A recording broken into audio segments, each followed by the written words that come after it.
Alright, let's look at putting some of these inequalities into Desmos. We'll just do a quick example to see what we can do here. So for instance, suppose I have x plus y is less than or equal to 10. Then notice Desmos just does a great job for me and immediately draws the line and the shaded area. Now if I want to add another one, I can just click below it, and let's do y minus x is greater than or equal to -2. And now you see I can see the overlapped region. It's a little darker in here than the rest of it. Now it could be that I only want non-negativity. That's what we'll see in the project. And so I could toss those in as well, that x has to be greater than or equal to 0, and I'll also toss in that y has to be greater than or equal to 0.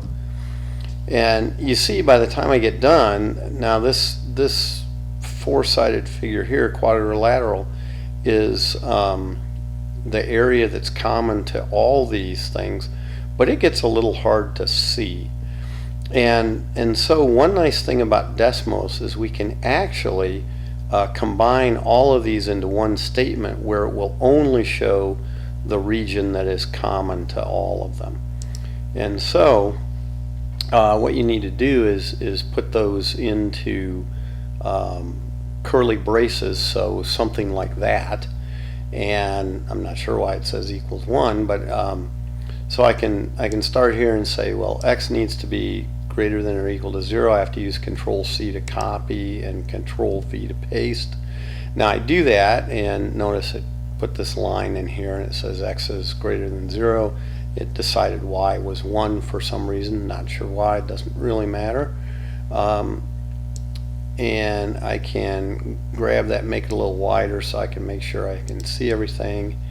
And I might as well just put 2 more sets in, because I will copy and paste that one, and it doesn't really matter which one of these I put in here, but I'll do another. Now notice it's giving me a warning, and that's because one of these has to be outside the curly braces. So here I'll copy this last one and paste it, and notice it gives me a nice green color. We can see that color over here, and all I have to do to just see that area is toggle off these other 4. So I just hover over the circle and click on it, and there we go. And I can if I want to see this a little bigger, I can grab this and pull this back again, and kind of pull this over and maybe zoom in a little bit. And there's my region common to all 4 of those inequalities, and that's all there is to it. So Desmos makes it pretty simple to plot all these. Now you know, if I put in a say an x plus y greater than or equal to 12, so let's just pull this out, and I'll put one more thing in here. Put something that obviously can't happen, because if x plus y has to be less than or equal to 10, then greater than or equal to 12 certainly isn't going to make it. Notice this green circle is here. It says it knows what you want and it knows how to plot it, but it didn't plot anything, and that's because there is no region common to both. And so if we just plot the